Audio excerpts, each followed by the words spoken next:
you have been sold a lie. For years, I've seen experienced gun builders saying the exact same statement like it's gospel.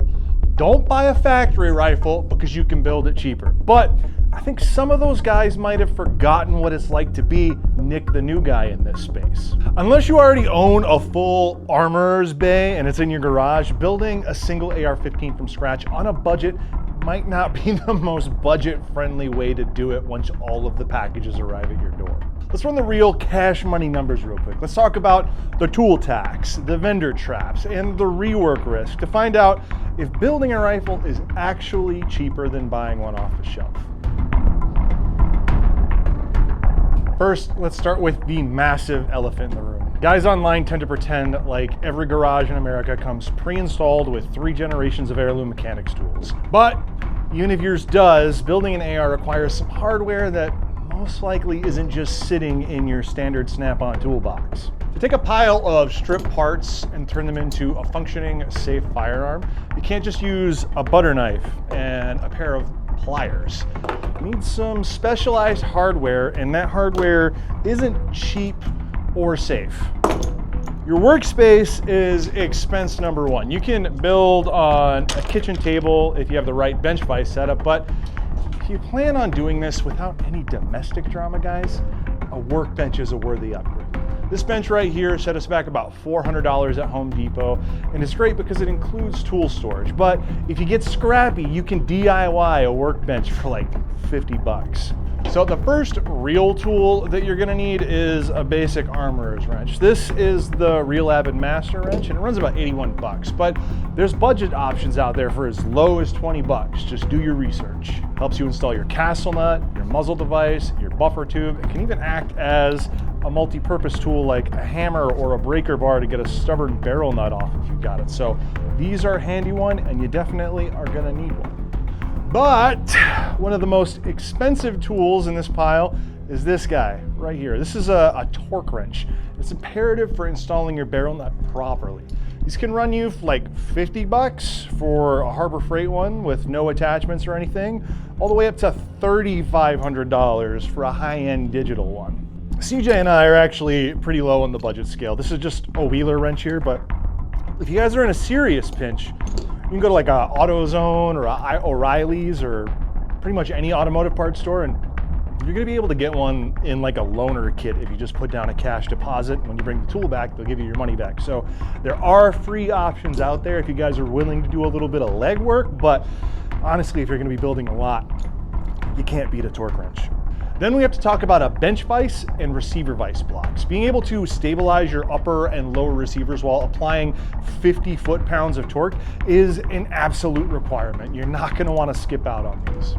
So because CJ and I move around a lot and we rebuild setups out in the field all the time, we use this Real Avid bench vise setup with heavy-duty clamps. So Real Avid recommends bolting this straight onto your workbench for maximum leverage, but for the sake of full transparency, that's just not how CJ and I run ours, since we're using it out in the field all the time. This setup by itself was about 300 bucks.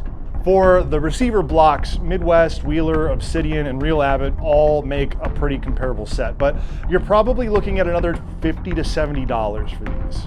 If you add in an upper receiver reaction rod, that's probably gonna be another $100 to $110 right there, just to put your barrel on. Last up, we've got a lot of the small stuff that eats your lunch. You got roll pin punches, starter punches, a brass hammer, got your Torx keys, your anti-seize grease, you've got thread locker for your gas block, rock set for your muzzle device, and guys, it all adds up.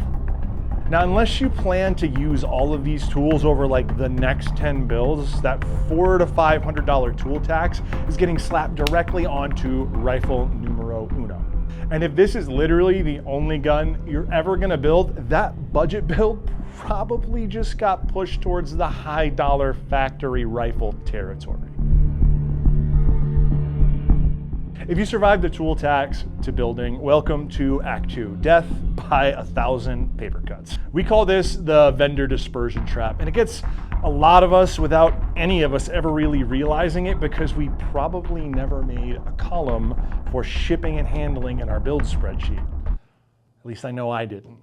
When you buy a complete factory rifle, the whole financial transaction is simple. You pay one checkout price and the FFL transfer fee at the local gun shop, whatever that might be.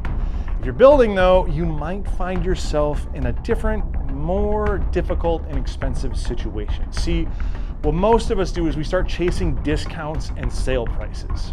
This causes the price to fragment across multiple vendors, which can distort the total cost of the setup if you're not paying attention. This is kind of how it looks.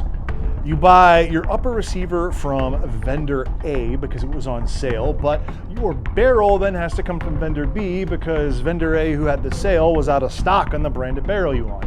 Then you got to hustle over to vendor C to get your lower parts kit because vendor B didn't have the right color that you wanted in their shop. And then you have to go to vendor D to pick up your handguard because it's a proprietary manufacturer that doesn't support retailers at all. Now you've added an additional $12 to $15 on every single piece of the build that you're working on because of shipping and handling costs. And you've got 4 different vendors to work with if you run into any warranty problems that you need help with. More on warranty issues in just a second. When it arrives at your local gun shop, you pay for a background check and transfer fee, and that can range anywhere between $25 to $175 depending on your FFL and how cool you are with the guys at the local gun shop. And then suddenly your $40 stripped lower deal that you found online is actually $40 for the lower, $15 for shipping, and $50 for the FFL transfer fee. That is a $105 receiver. Your savings just evaporated right in front of you, and you still got to get this thing home and into the bench vise so you can start putting it together piece by piece. And that is where the lost detent multiplier kicks in on your build. We've all been there. You're sitting at home on your bench, installing your front pivot pin, your thumb slips, and that tiny 8-cent steel detent launches across the garage at the speed of light, disappearing forever into the dark shadow realm behind your workbench. Or in me and CJ's case, the wrong color of carpet that I picked when we remodeled our studio. That's my bad, CJ. I hate you. Look, you can't finish the build without that detent, right? And it's your first build, so you don't already have a bunch of spare replacement parts sitting in a bin behind you for this exact scenario. Now you gotta go online and eat the multiplier by picking up a $7 replacement parts kit with $8 of shipping and handling attached to it. Otherwise, your build is getting banished to the shadow realm right next to that detent, along with all the other incomplete projects that you're gonna finish, like, eventually. Woman, get off my back.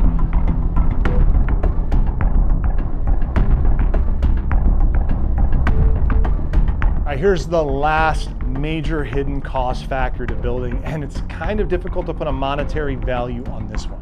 That's going to be quality control, the risk of reworks, and aftermarket warranty support. When you purchase an off-the-shelf rifle from a company like BCM or Daniel Defense, you're getting a lot more than just the aluminum and the steel that went into making that rifle. You're also signing up for their quality control processes and their warranty program. You are paying for the engineering staff that designed the rifle's components, the manufacturing team and processes that actually put it together, and the after-purchase support from a customer service professional whose entire job is to make sure that you have a good experience with their brand. The second that you have a pile of random parts from 4 different AR-15 brands in front of you on the workbench, you're becoming all of those things for yourself. When you chose the parts on 4 different retailers' websites, you became a pseudo design engineer, like it or not. When you tighten that barrel nut with your torque wrench, you become the assembly line. If your gas block isn't properly aligned or your buffer weight is too light for the rifle to function properly, you, my friend, are most likely going to find yourself as the customer success person troubleshooting the build of your rifle. And look, this is something that you need to be prepared for. People often call the AR-15 an adult Lego set, but that's downplaying the complexity of it just a little bit. If you're not already mechanically inclined and you don't have a history with tools, there's a ton of little things that you can do wrong on your build that can cause you to need to order fresh parts. I already cracked a joke about sending detents into the stratosphere, but that's just one thing that can go wrong of many. You got strip screws, misaligned gas systems, tolerance stacking issues, ordering incompatible parts because of something you didn't know you didn't know. These are all the little things that can add up and cause you to need to rework entire parts of your build process. Each of those little mistakes adds dollars to the cost of your setup at a rate that's impossible to tell while you're working through the learning process of figuring out how to build one of these rifles. But that learning phase is where all of this potential cost starts to make sense, and it might be where we get to circle back to saying building is cheaper than buying. So, what is the verdict? Was the gun community on Reddit really lying to you on the cost to build an AR-15? Not entirely. They just forgot to mention the intent. If your goal is absolute financial efficiency, maximum support from a third party who can make your problems go away like that, and a turnkey rifle that just gets the job done, you should absolutely buy an off-the-shelf rifle from a reputable manufacturer. But you're watching AT3 Tactical, so I know that is not you. You are looking at firearm ownership through the lens of a craftsman, and honestly, that's why I like you. You probably want mechanical literacy. You also probably want the tactile sensation of building your own rifle that you have complete control of. You want to know every single detent. You want to know every single spring, screw, and part of your rifle on the complete level so that you can know and understand the engineering of how Eugene Stoner's rifle works. Building is about having the sovereignty to maintain and repair your rifle on your own terms. It's about having the skills to help your friends with their rifles when something goes wrong on the range. It's about owning and mastering the tools that you can eventually build the ultimate AR-15 with on the lowest possible budget because you own the skills to do it. And you aren't afraid of what happens if something doesn't work out perfectly the very first time you give it a go. But what's our actual dollar cost to build? What does it take to get started? Let's check it out. So I have to preface it first by saying this is going to be different for everyone.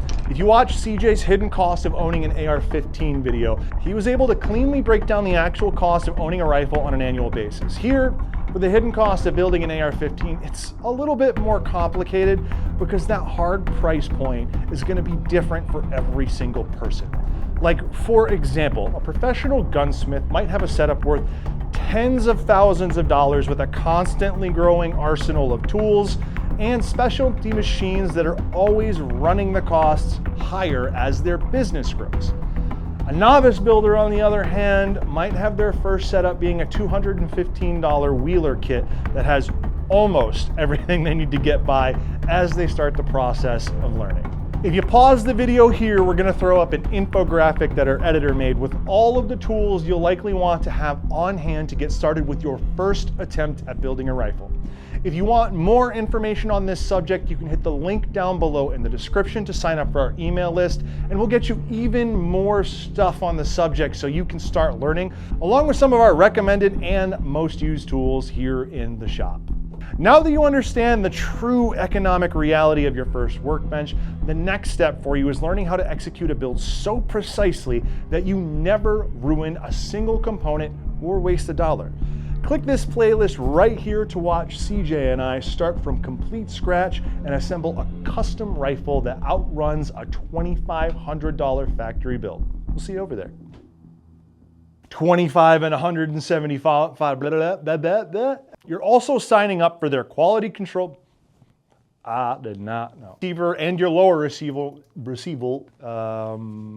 buffering. Cut. Okay, we need to put all these tools away real quick. You want to pause that? I don't need these anymore.